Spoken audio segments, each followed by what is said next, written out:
Now let's go down to the next point, that is the relations of the stomach. Now whenever you come down to any relations of any organ of the abdomen, remember you have to discuss it under two headings. First is the peritoneal relation. In that you will have to discuss all the ligaments, all the layers of peritoneum which are going to be related to it. And next is going to be the visceral relations, all the organs which are surrounding this present organ. That is going to be the visceral relations of that particular organ. So starting with the stomach right now, let's go down to the peritoneal relations of the stomach. Please focus on this diagram. We've already seen regarding this during our lecture on peritoneum. Okay?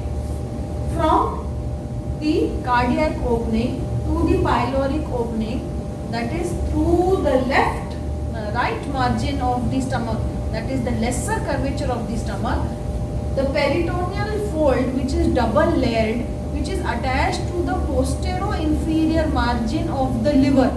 This is called as the lesser omentum. Lesser omentum. Please remember, from the anterior abdominal wall as falciform ligament to the liver, surrounding the liver, then coming to the posterior surface of liver, then going to the right border of the stomach. This double layered, if you can just appreciate, it is a double layered peritoneal fold with a right free margin, and this right free margin is nothing but epiploic foramen that we read, epiploic foramen. So this is nothing but a double fold layer of peritoneum which is called as the lesser omentum. Okay, and this circular part is the porta hepatis, to which the portal triad goes into the liver. Okay, we've seen it in the lecture of peritoneum. So this L-shaped part which is connected from the liver to the lesser curvature of stomach and the initial 1 to 2 centimeters of the duodenum.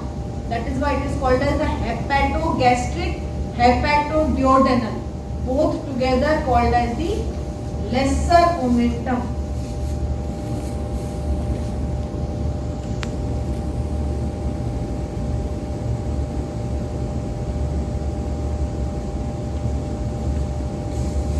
Now come down to the greater curvature of the stomach. From this, please understand, this is a double layered peritoneal fold. So this fold will overlap the anterior surface of the stomach, and the posterior part of the peritoneum will cover the posterior surface of the stomach. So it is coming like this. It is a bilayered bilaminar fold. The anterior fold will cover the anterior surface of the stomach. The posterior layer will cover the posterior layer of the stomach, and then they finally meet at the greater curvature. These two layers, which started at the lesser curvature, they cover the anterior and posterior surfaces of the stomach respectively, and then meet at the greater curvature of the stomach. Please understand this. Okay. Now there is a small triangular part just below the cardiac opening of the stomach posteriorly, not anteriorly. There is a small triangular area posteriorly to the stomach, that is on the posterior surface of the stomach. It is triangular, just inferior to the cardiac opening. Just inferior to the cardiac opening. This small triangular area of the stomach on the posterior surface is called as the bare area of the stomach. This is that small part of the stomach which is not directly related to the peritoneum. This part of the stomach is related to the left crus of diaphragm. Hence it is called as the bare area of the stomach. Please remember, please make a note of this point. This can be asked as an MCQ question. Which part of the stomach is the bare area of the stomach? Remember, bare areas are always those areas of an organ which are not related to peritoneum. All over the stomach, the right border, that is the lesser curvature, the left border, that is the greater curvature, the anterior, posterior, all the surfaces of the stomach are related to peritoneum. That is, they are covered by the peritoneum except small triangular area on the posterior surface of the stomach. This is related to the left crust of diaphragm. The diaphragm is directly related to this small triangular part of the stomach posterior. Hence, this is the bare area of the stomach. Okay. Now we come down to the greater curvature. Look at the size of the greater curvature as compared to the lesser curvature. The greater curvature is very large. From the greater curvature, posteriorly related is the spleen. So now the greater curvature will be divided into three parts. The greater omentum, which is related to the spleen, is called as the gastrosplenic ligament. Is called as the gastrosplenic ligament. This part of the greater omentum. See, this one which is related to the lesser curvature is called as the lesser omentum. So therefore, this part which is related to the greater curvature of the stomach will be called as the greater omentum. Now, greater omentum is very large. So to understand it and to make it concise, we have divided into three parts. The part which is related to the dome of the diaphragm is called as the gastrophrenic ligament. So you can see the direction of the peritoneal fibers from the fundic area of the stomach. See, this is the fundic area of the stomach. So from the fundic area of the stomach to the diaphragm above, the peritoneum is reflected from the fundus to the diaphragm. This part of the peritoneum which is related to the fundic area and the diaphragm is called as the gastrophrenic ligament.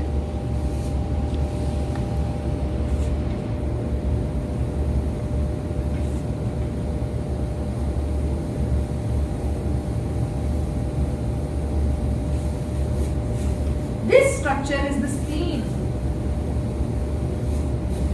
So the peritoneal reflection from the posterior border, from the left border or the greater curvature of the stomach to the spleen, this part of the peritoneum will be called as the gastrosplenic ligament.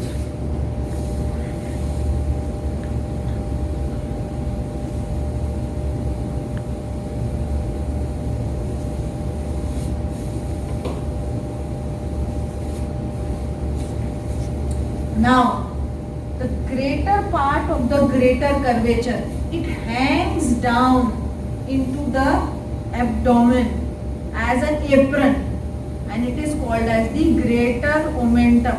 We have discussed in the previous class regarding the greater omentum, which is four folds. This folds on itself and goes behind to the transverse colon and the anterior border of the pancreas.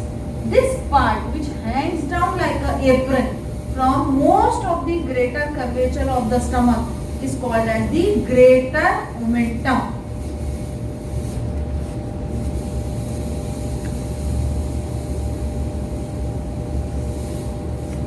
Okay. So the peritoneal relations of stomach from the lesser curvature and the initial 1 to 2 centimeters of the duodenum to the liver. This is called as the lesser omentum. This has an anterior part and a posterior part. The anterior layer will cover the anterior surface of the stomach. The posterior layer will cover the complete posterior layer of the stomach except the triangular area, which is called as the bare area of the stomach, which is present on the posterior surface of the stomach. Why is it called the bare area? Because there is no peritoneal reflection, there is no peritoneal relation. It is directly in contact with diaphragm. Otherwise, the posterior layer is covering the complete posterior surface of the stomach. It meets at the greater curvature. Both the two layers, they meet at the greater curvature. From the greater curvature, fundic area of the stomach to the dome of the diaphragm, it is called as the gastrophrenic ligament. From the posterior part to the spleen is called as the gastrosplenic ligament. And this apron-like projection which comes down to the anterior abdominal wall is called as the greater omentum. Please mark this area as bare area. Bare area of stomach.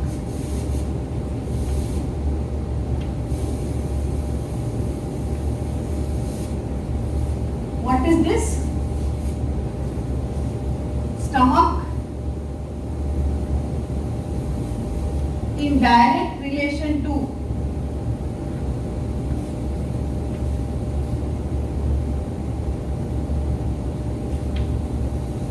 left crus of diaphragm. This posterior one. Okay. Now with this we finish with what is the peritoneal relation of the stomach. Next we will come down to the visceral relation of stomach. Now coming down to the visceral relations of the stomach, we previously seen the peritoneal relations of the stomach. The visceral relations of the stomach shall be dealt under two headings. One is an anterior relation. Now stomach is a collapsible bag like this. Okay, it has got an anterior surface and a posterior surface, an antero-superior and a posterior-inferior surface. Okay, so we will have to discuss two relations. One is an anterior relation and one is a posterior relation. Okay, now the anterior relations of the stomach are very simple. This is a schematic diagram to show you what are the relations of the stomach. Now, please concentrate here. This is the general outline of the stomach. This is the general outline of the rib cage. Okay, the lowermost rib that we are having at the xiphoid process, and this is the outline of the stomach. Now, on the right side, the relation of the stomach are very simple. The liver and the left lobe of the liver is what is related to the stomach and the anterior abdominal wall. So on the right side, the relations are very simple. This is a general outline of liver that we have drawn. So the left lobe of liver and rest the anterior abdominal wall. Anterior abdominal wall is what are the relations of the right side. So left lobe of liver and anterior abdominal wall. Alright, now coming down to the left side. Stomach we have seen, it is mostly placed on the left hypochondriac area. It is most displaced on the left side rather than on the right side. So left side ज़्यादा relation हो गया anterior. So anteriorly on the left side of the stomach it is related to left lung, pericardium,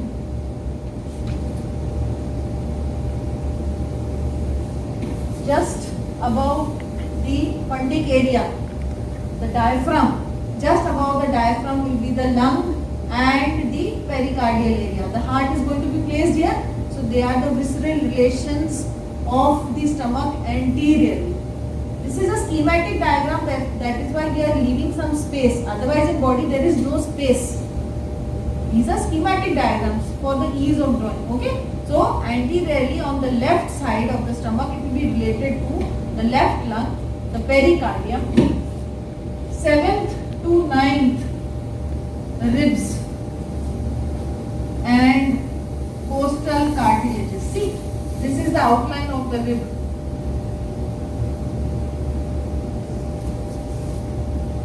So 7th to 9th ribs and the costal cartilages. The costal cartilages.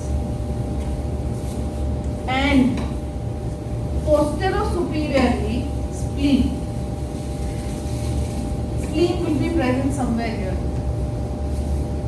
So a part of spleen will also be related to the anterior surface of stomach. Now, in this diagram, what we can appreciate is maximum of the left side of the stomach is covered by some or the other structure. On the right side, part is covered by the left lobe of liver. Then the small part which is present here this is nothing but which is covered by the anterior abdominal wall. So this is the part which will be related or it will be of surgical importance to surgeons. From this point below the left lobe of liver is where the surgeons can enter into the abdominal cavity to approach the stomach, and that procedure is called as gastrostomy. So if you want to approach the stomach, you approach it below the left lobe of liver through the anterior abdominal wall. You don't approach it here. You approach it towards from the right side, to the right side of the anterior abdominal wall below the left lobe of liver. This is the area which is used to approach the stomach, which is called as the gastrostome. Okay. Now let us come down to the posterior relations of the stomach. The stomach is related posteriorly to what is called as the lesser sac. Okay. The stomach posteriorly is related to nothing but वो दो folds greater omentum के जो पीछे तक जाते हैं transverse colon से फिर पैनक्रियास तक चले जाते हैं, उनके बीच में एक स्पेस बचती है that is called as the lesser sac और which is called as the omental bursa, right? We have seen it in the earlier class.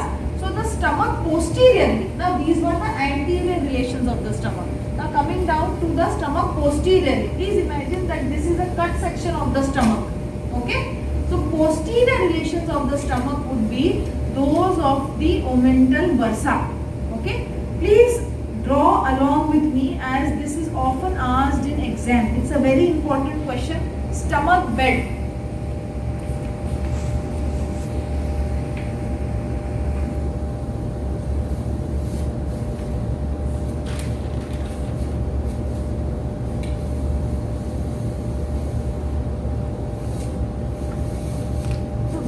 Stomach bed, please draw an outline of the stomach and draw transverse colon below it. Please always remember that the left flexion is going to be higher up than the right flexion.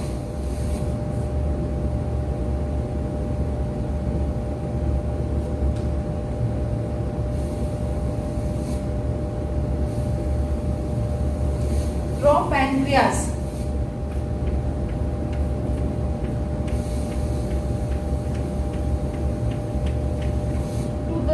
Related to the tail of pancreas, there is spleen.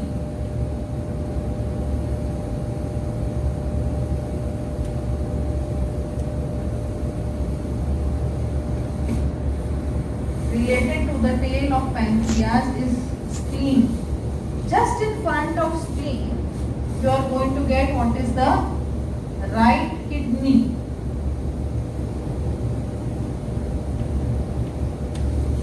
Just in front of the right kidney, you have suprarenal gland. Suprarenal gland. From the anterior border of the pancreas, from the anterior border of the pancreas to the transverse colon, you will get the transverse mesocolon.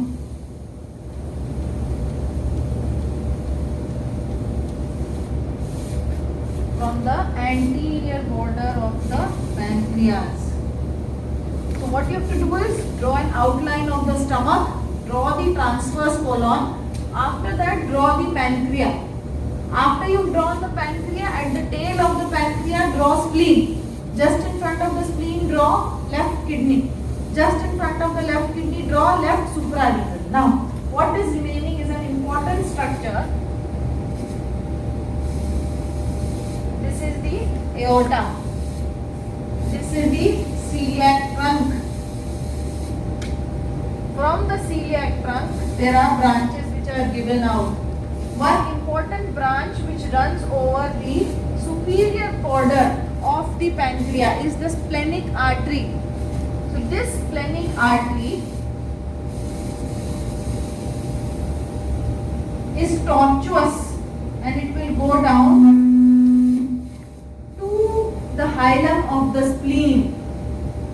Remember to draw the splenic artery as tortuous. Don't draw the artery like this. It is tortuous, like this. I will tell you what is the significance later on. So this is how you are going to draw.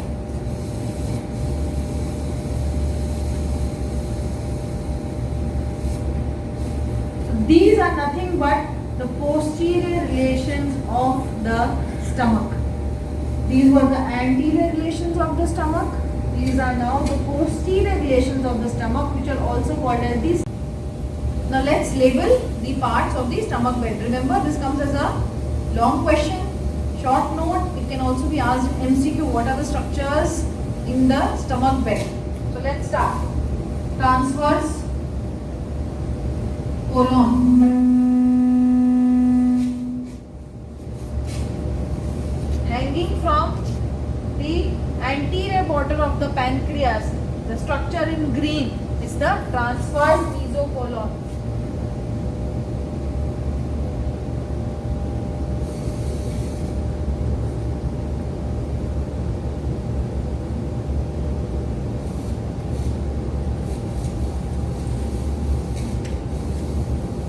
Pancreas, spleen, left kidney,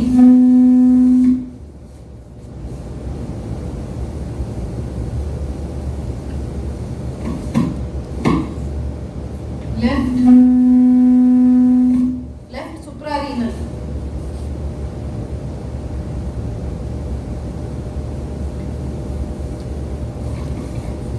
and splenic artery.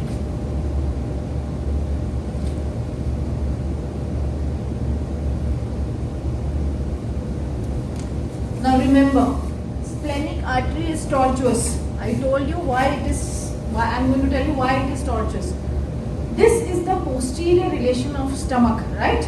This is called as the stomach bed. Now, in an empty stomach, if the artery is straight, it is okay. But in stomach, the capacity increases. It distends when we had a hearty meal. It even extends to a capacity of 101.5 liters to 2 liters when you had a hearty meal.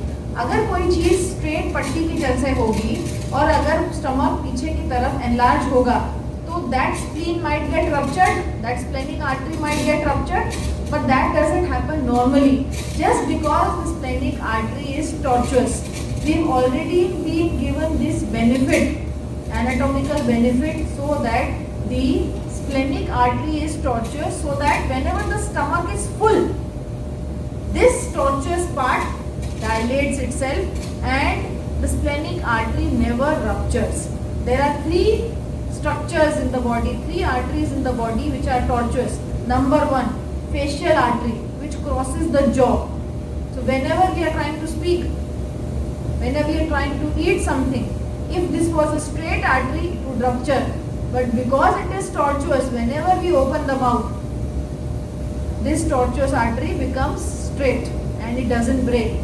And in females, the uterine artery is tortuous because the uterus grows from a pelvic organ till the xiphoid process during full term baby. So that is also a tortuous artery. So three arteries in the body which are tortuous: the facial artery, splenic artery and uterine artery. Okay. With this we finish with the relations of the stomach. On to the left side, you also have the left crus of diaphragm. In the posterior relations, stomach bed, you also have the left crus of diaphragm along with all these relations. Okay, thank you.